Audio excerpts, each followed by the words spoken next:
आंध्र प्रदेश के मुख्यमंत्री चंद्रबाबू नायडू ने रविवार को तिरुपति बालाजी प्रसादम लड्डू बनाने को लेकर चल रहे विवाद को लेकर अपने पूर्ववर्ती और वाईएसआरसीपी प्रमुख जगन मोहन रेड्डी की आलोचना की और कहा कि रेड्डी बेशर्मी से अपने अपराध को सही ठहराने की कोशिश कर रहे हैं। आंध्र के सीएम ने मामले की जांच के लिए एक उच्च स्तरीय समिति भी गठित की। विजयवाड़ा में पत्रकारों को संबोधित करते हुए नायडू ने आरोप लगाया कि वाईएसआरसीपी सरकार के कार्यकाल के दौरान तिरुमाला तिरुपति देवस्थानम टीटीडी द्वारा घी खरीदने की प्रक्रियाओं में बदलाव किया गया। मुख्यमंत्री ने कहा, जगन बेशर्मी से अपने अपराध को सही ठहराने की कोशिश कर रहे हैं। रिपोर्ट में उल्लेखित झूठे सकारात्मक कारक के बारे में जगन ने एक लंबी व्याख्या दी है और निष्कर्ष निकाला है कि वैज्ञानिकों और प्रयोगशालाओं द्वारा किए गए परीक्षण झूठे हैं। वे घर बैठे ये निराधार बयान दे रहे हैं। नायडू ने यह भी दावा किया कि पिछली सरकार के दौरान टीटीडी बोर्ड में नियुक्तियां जुओं की तरह की गई और ऐसे लोगों को नियुक्त करने के उदाहरण थे जिनकी कोई आस्था नहीं थी और बोर्ड में गैर हिंदुओं को वरीयता दी गई थी। उन्होंने कहा कि पहले की शर्तों के अनुसार घी आपूर्तिकर्ता के पास कम से कम 3 साल का अनुभव होना चाहिए। हालांकि रेड्डी के सत्ता में आने के बाद इसे घटाकर 1 साल कर दिया गया।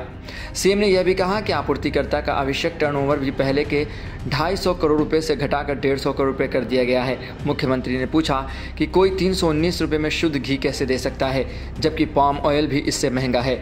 रेड्डी द्वारा प्रधानमंत्री नरेंद्र मोदी को लिखे गए पत्र का हवाला देते हुए उन्होंने कहा कि वाईएसआरसीपी प्रमुख पत्र लिखकर पलटवार करने की कोशिश कर रहे हैं। उन्होंने कहा कि रेड्डी ने दावा किया कि घी खरीदते समय सभी परीक्षण और उचित प्रक्रियाओं का पालन किया गया था। उन्होंने कहा कि टीटीडी के पास मिलावट की जांच करने के लिए सुसज्जित प्रयोगशालाएं नहीं हैं। वह यह दावा कैसे कर सकते हैं?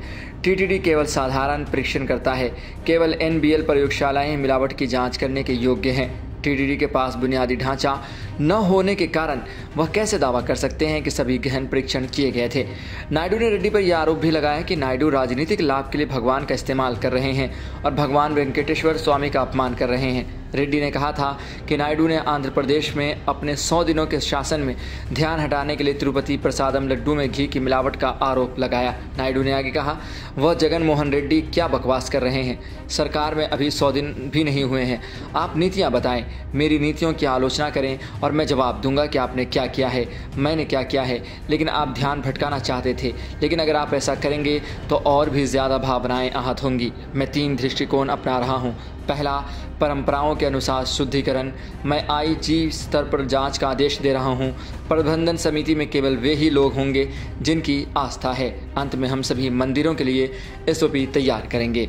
वहीं आंध्र प्रदेश के पूर्व मुख्यमंत्री वाईएस जगन मोहन रेड्डी ने प्रधानमंत्री नरेंद्र मोदी को पत्र लिखकर चंद्रबाबू नायडू की तिरुमाला तिरुपति देवस्थानम टीटीडी पर लगाए गए आरोपों पर तत्काल कार्रवाई करने का भी अनुरोध किया है। देखते हैं कि आने वाले वक्त में क्या कुछ बदलाव होता है। फिलहाल ये विवाद बढ़ता जा रहा है और रोज़ नए इसमें बातें सामने आ रही हैं। ऐसी खबरों के लिए देखते रहें सहारा समय का समय डिजिटल।